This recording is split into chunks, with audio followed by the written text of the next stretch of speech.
Before we jump into talking about all the big ideas, what lies in the future, I think that I'm going to ask a question that is on everyone's mind, which is, when is Ducati going to come out with a scooter that we can all rent and share in Tel Aviv? Because I want to ride a Ducati scooter. Okay. Good evening to everyone, first of all, and this is a tricky question. Not really soon, even if we saw something really interesting in this exposition and some small scooter that is really interesting for the micromobility, actually. But it is not actually in our plans at the moment. I think also because there's not so many people who might be able to handle a Ducati scooter, but that's for another day. In any case, we will do it in the proper way, let me say so. Right.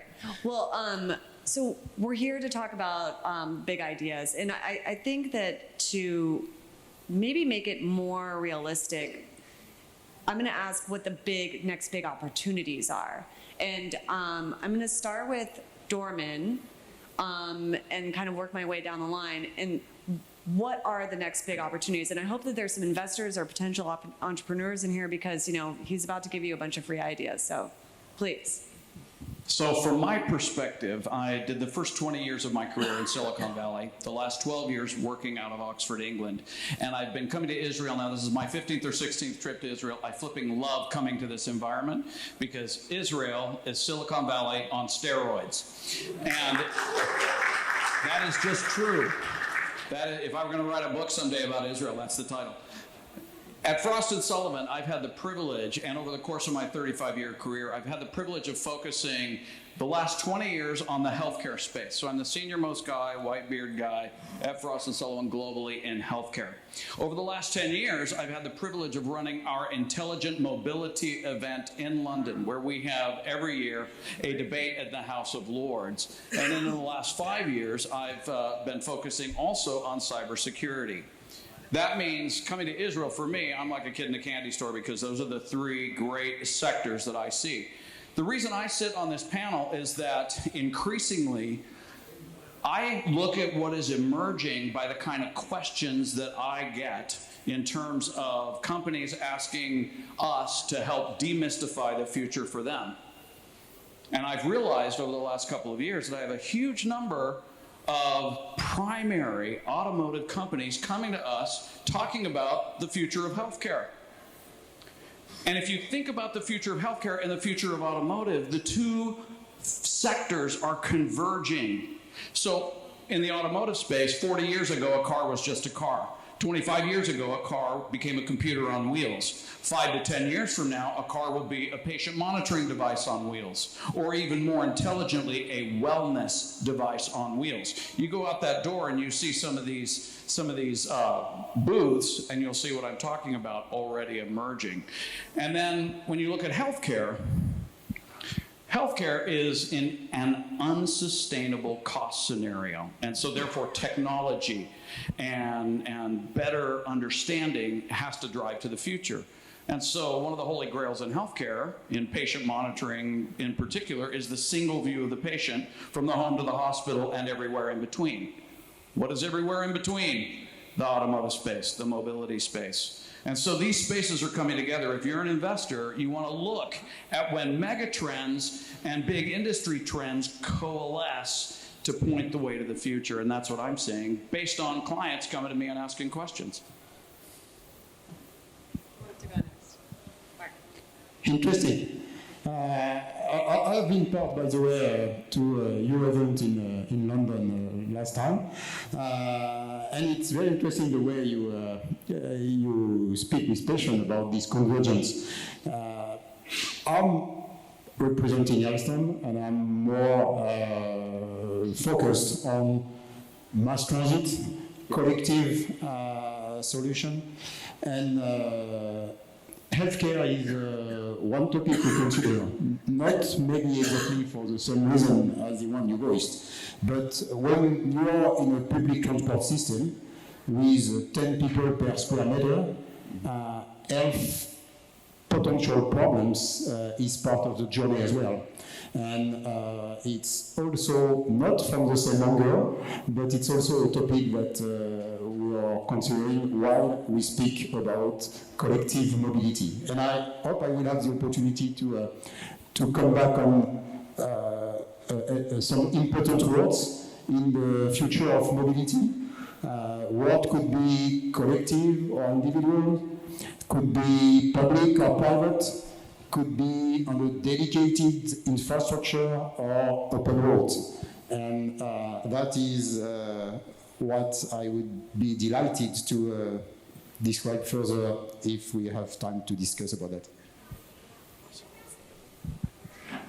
Pierre-Louis, I want to hear what you think is the next big opportunity idea, but also I'm just curious if you could weigh in a little bit about this idea of health and diagnostics, and if there's a place for that in the world of Ducati. Like, is that something that customers have asked for? Not really at the moment, actually. We are a company in which mobility is together with something different, something like related more on the passion and on something that is not really pure commuting or something that you have to do. It is just using the motorcycle because you're a passionate guy and you enjoy riding your motorcycle. So actually, it is really nice to be part of this business and to try to study which will be the next forms of mobility that could fit Ducati brand, right? Okay. Yeah. Shall we? We want to hear you. Okay.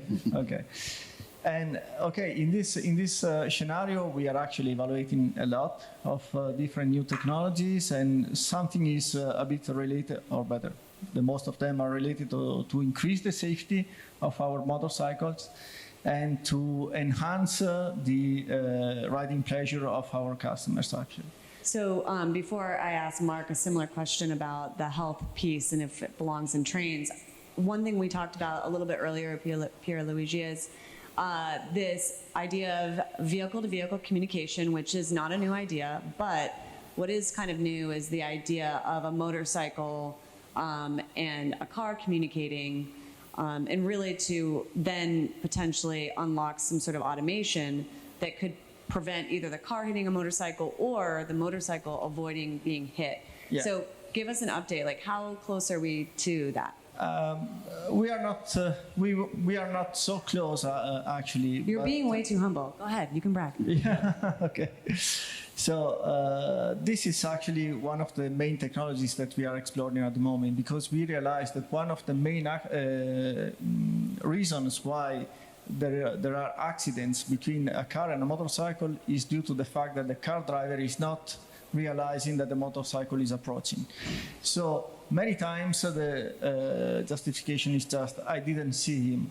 So a good way to solve part of this problem would be that the bike itself is able to communicate with the car, and the bike itself is alerting the car that the bike is approaching.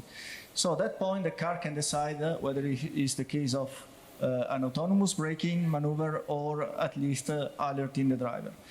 Of course, when you're talking about communication, one has to speak and the other has to listen. So both the vehicles has to be connected somehow.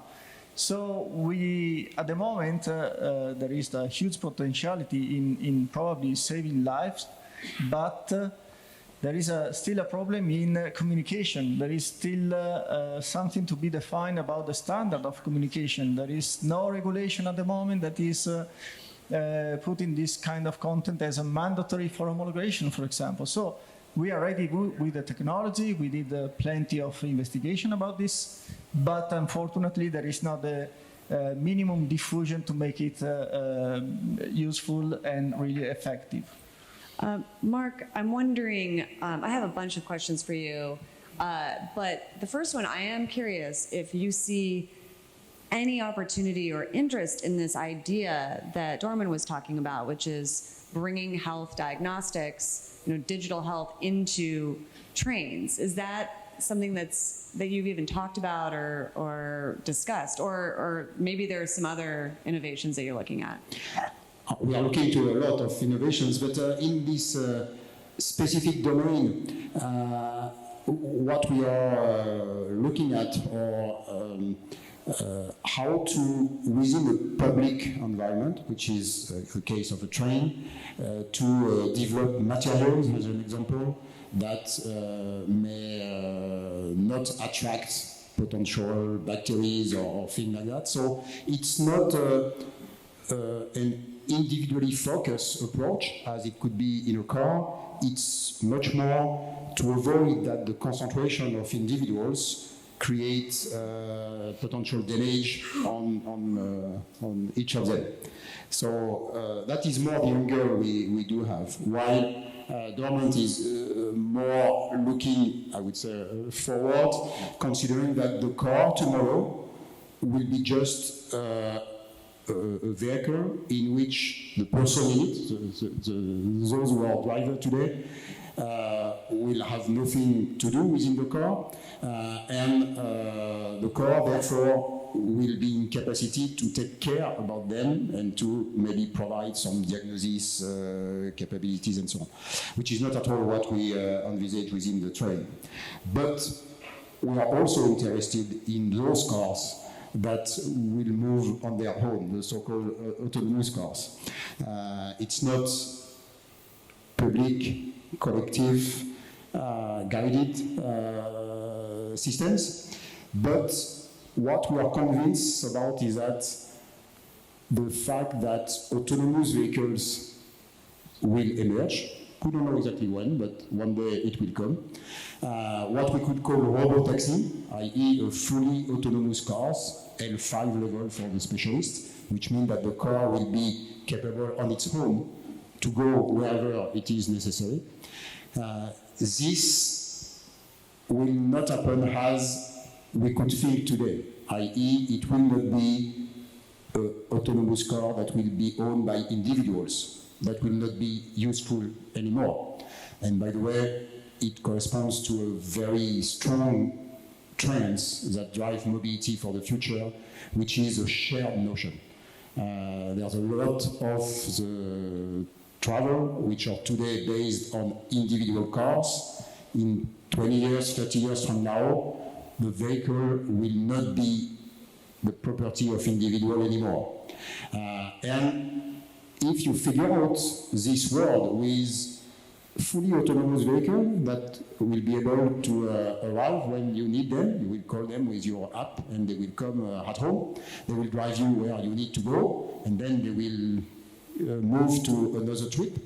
In order to make that happen, you need to consider that the car world will have to transform itself very massively. And in reality, when you look to what you need to put in place to make that happen, it would become very close to a rail system. Because it will not be individual anymore, it will be collective. It will not be owned individually anymore, it will be public. And that will trigger a lot of regulations. And a lot of transformation of this world will drive, in fact, the car OEM, car operation world towards the one that we know quite well within Alstom, i.e. the public transport. Okay, that was a lot. There's this huge ecosystem, and I'm wondering, Dorman, how, in your expertise, how do you see that? I mean, do you agree with Mark's vision of this idea, which is really interesting when you think about it, because it's coming from a massive sort of train and transportation company. To hear someone from that background talking about shared and autonomous is actually pretty forward thinking. So, I mean, what do you think? So I've had an interesting adventure with thinking about autonomous driving, and I've been doing this for a number of years now. In 2012, I had the privilege of debating at Oxford University Say Business School, one of the key AI professors at Oxford. I chose the side about the future of autonomous driving. My argument was that it will be incredibly infrastructure and comms dependent. So vehicle to vehicle, vehicle to infrastructure, and that therefore it will be deployed initially in urban environments. That was my take. His take in the debate was the exact opposite, that it'll be via infrastructure and comms independent, that the onboard AI and software will be enough. And we had that debate, but we ended the debate by predicting what year that would come. And our team at Frost & Sullivan was talking about we could see that hitting in 2027. Now 2 days ago, or sorry, not even 2 days ago, yesterday, at Facebook headquarters, we had a debate sponsored by our crowd before this thing kicked off, and it was about also autonomous cars. And I asked, and autonomous driving, and I decided to kind of not worry too much about specificity of what level, but I did talk about ubiquity, that it'll be kind of a daily reality, no matter what volumes or however, what form that takes. And I asked the panel, what year? And they said 2030. Now this gets to the real challenge. We're talking about how do we build bridges to the future. Investors here want to know, how do we predict the future? Very challenging to predict the future of something like this. And something that you said, it represents one of the key challenges, standards. So we're talking vehicle to vehicle, vehicle to infrastructure, comms. Where are the standards for that? So as we're predicting this, I just give you my insight or my thought about the world of autonomous cars. I love the vision that Alstom, Mark, what you guys, I mean, that expansive vision, because the ultimate vision ought to be managing the traveler's experience from door to door across modalities and allowing that to be truly free to operate. I mean, that's what our vision should be. And I think you're articulating that in a very cool way. May that vision come to reality soon. I want to move on to a few other areas, but before I do, Mark, I want to just briefly explore this idea of, essentially, in your view, you have this idea of this like complex transport system, including rail, which is fixed, and that's available in rail, and then in the future it's going to emerge onto the road. So can you briefly explain that before then I start grilling Pierre Luigi about all the things he's working on? Yeah, with pleasure. In order to explain that, what I could share with you, and I'm going to simplify a bit the picture. Till now, or let's say a couple of years ago, the mobility world could be described as follows. Two different worlds. One being the one we are today involved in, i.e., I repeat again, those simple words, collective, public, on guided or dedicated networks. That is the mass transit world, which transports millions and millions of passengers every day in large cities and across territories. So that is one world, very specific. And you have another one, which is the world of the cars, which are, I repeat, individually owned, privately owned, and running on an open environment, which we call the roads. And in order to act on the second one, you just have to go to the retailer, you buy a car, you have got your driving license, and you go. And there's not so many regulations or things that allow you to go there and there or not. But in reality, if we look forward to autonomous vehicles, which once again will not be driven by anybody, will not be owned by the one who are in the car, and will have to go in an open environment, and it will not be easy to make them go as they want on this open environment. So in reality, in order to make that happen, the car world will have to move towards the other one, as somebody will have to take the responsibility to authorize the car to ride in such place or such other place. So that means you will have to orchestrate the movement of those vehicles.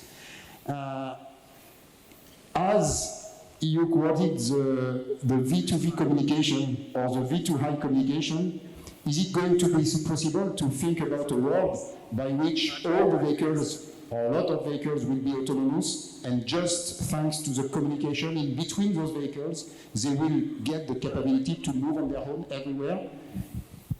at least for a certain period of time, and including the transition period, because all vehicles will not be from day one autonomous, then you will most probably have to use the infrastructure, the V2I communication, in order to provide to the vehicle some information, not to say some instruction, authorizing it to go, to move fast or not, and so on. And that means that on top of the autonomous capabilities that will be on board the car, you will have to have some devices and software's intelligence on the ground, on the infrastructure. And then, once you have that, you will have not only to care about the movement of one vehicle, but the movement of plenty of vehicles and plenty of mobility solution.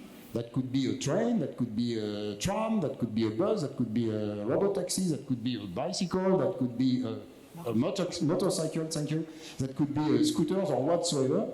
And at the end of the day, we have two goals to pursue. One is an individual objective, i.e. I am a passenger, what I'm caring of is I want to go from point A to point B, the fastest or the more relaxing or whatever are my criteria, but I have my individual objectives. But at the same time, at a city level or at a territory level, given the traffic jam, and by the way, there are a huge traffic jam here in this country, I experimented that, you need to optimize the passenger flow.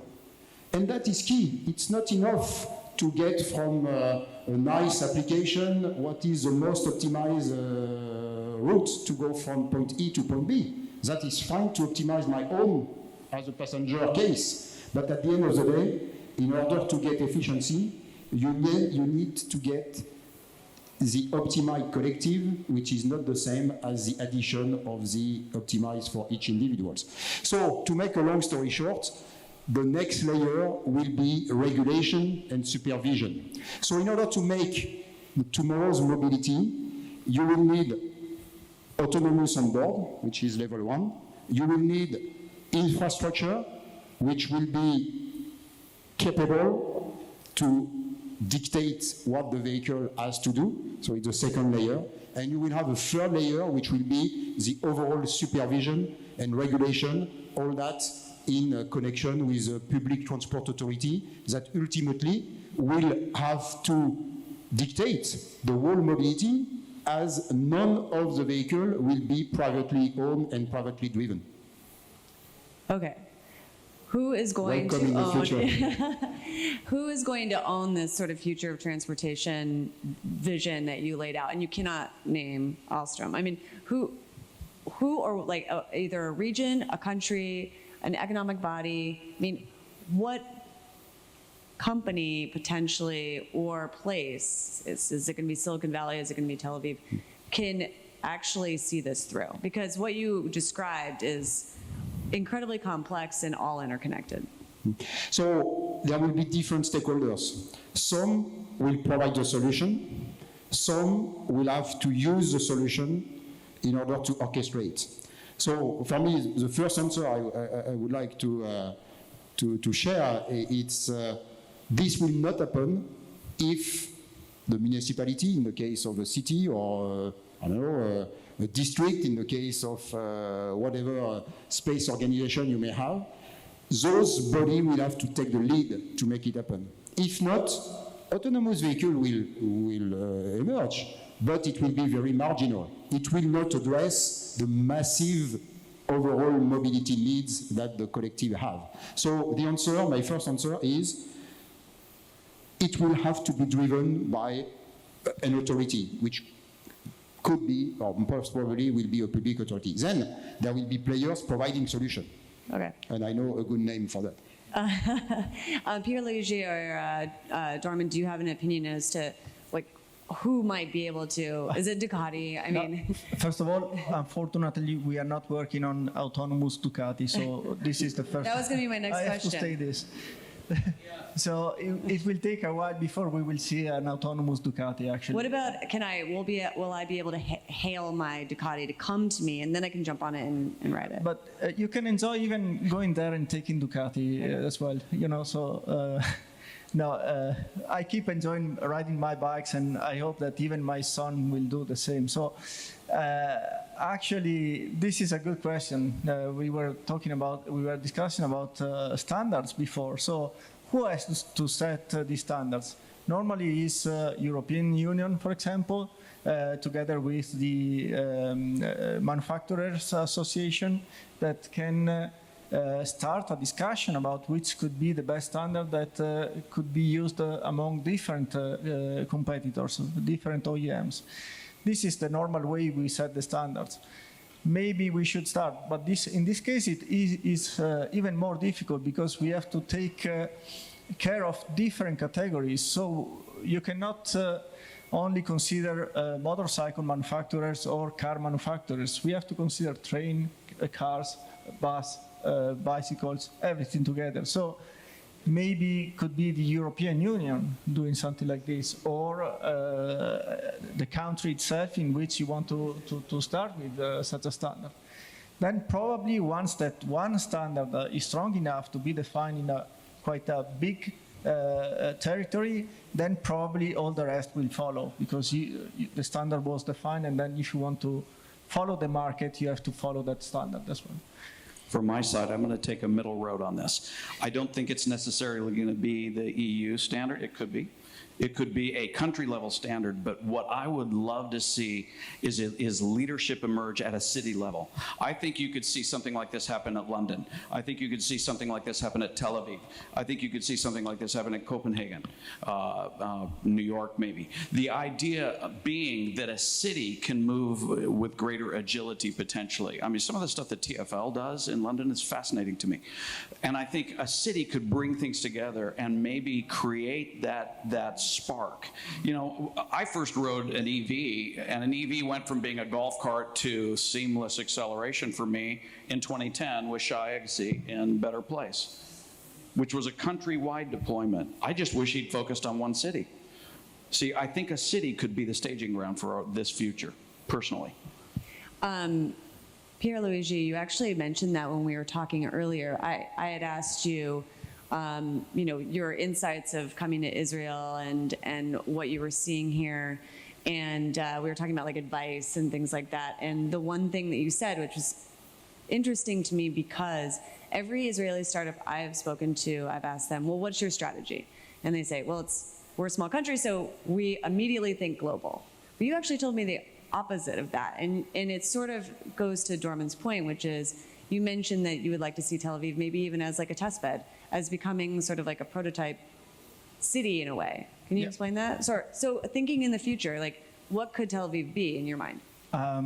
First of all, it was surprising to see the level of technology that is available today here. And I would like to see if it is possible to deploy this technology in a certain way in the open roads. Because there is some distance between what we see inside here, that the technology and the application that is available, and what we see outside on the open roads, in which the mobility is not yet so smart, let me say, but in Italy is even worse in any case. So what I would like to see maybe coming here in 3 or 5 years, it would be maybe Tel Aviv could become a good example of deployment of these kind of technologies, showing us how we could use this technology to make really the mobility better and better on the daily use. This is what I would expect. Since we're going to be short on time, I'm going to do a quick speed round, and you can't explain your answer, you just have to answer. So what do you think is going to come first? Do you think flying cars, commercially deployed, or autonomous vehicles? Any of you can start, just wait. Great question. Flying cars will come first in very limited deployments, because we already see this at our Intelligent Mobility event. We see flying cars. There are already deployments. That'll come first, autonomous cars later, from my view.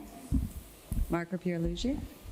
This is a good question, and actually, I think that the flying cars is an emerging business that will become more and more important in the next year. So I think that flying cars will come before. Okay, Mark? So I'm going to say that, sorry, gentlemen, but I will disagree with your answer. Good. It could, but it will not be at scale. And for me, mobility only means something if it is at scale. If it is just a small thing somewhere, it's very nice, but it does not serve the mobility problematic we all have collectively. So I would answer autonomous vehicle, but I would be more precise than that, just 10 seconds. I would say collective mobility vehicles in a specified environment that could take the shape with something we know all, today, which could be autonomous buses, which will bring capacity, which will be easily organized with a dedicated lane, and it's easy to make happen because it all depends on public decision. And it's as easy as deciding, investing a little bit, but after that, all the technology is nearly available to make it happen. So I would answer autonomous buses. I really also want to ask you about Hyperloop, but you can only give a yes or no answer because we're totally out of time. Crazy idea that's never going to see the light of day, or will we see Hyperloop in our lifetime? The idea that's been presented so far. Hyperloop, which is this idea of, super fast transit, faster even than a train, using specific technology and not necessarily the same technology that's used as trains, propelling people at over 700 miles an hour in pods. What do you think? Yes or no? I think a lot. The answer is yes for technology reason. It's no for macroeconomics feasibility. Okay. Anyone else? Any predictions? Definitely in our lifetime, because our lifetime is going to be 90 or 100 years for pretty much all of us. Okay. All right. And then to close it out, I'm wondering to bring it back to Israel, where is Israel uniquely positioned in all the things we talked about today and what you've seen out there to either dominate or contribute? And Dorman, I'll let you kick it off and then we'll round it up. Well, I think Tel Aviv is already the world capital in cybersecurity. I think digital health is a profound area here. And I think that with mobility and, you look at Foresight and some of the stuff they're doing, you look at some of these guys, I think this place will be at that intersection, that triangulation, I think, between digital health, mobility, cybersecurity. That's what I see. Cool. Here? Yeah, we can add sensor technology, electronic technology. This is really, you can touch it inside here. So sensor technology is yes, where you see? Yeah, okay. Yeah. And do you see any area or by trend?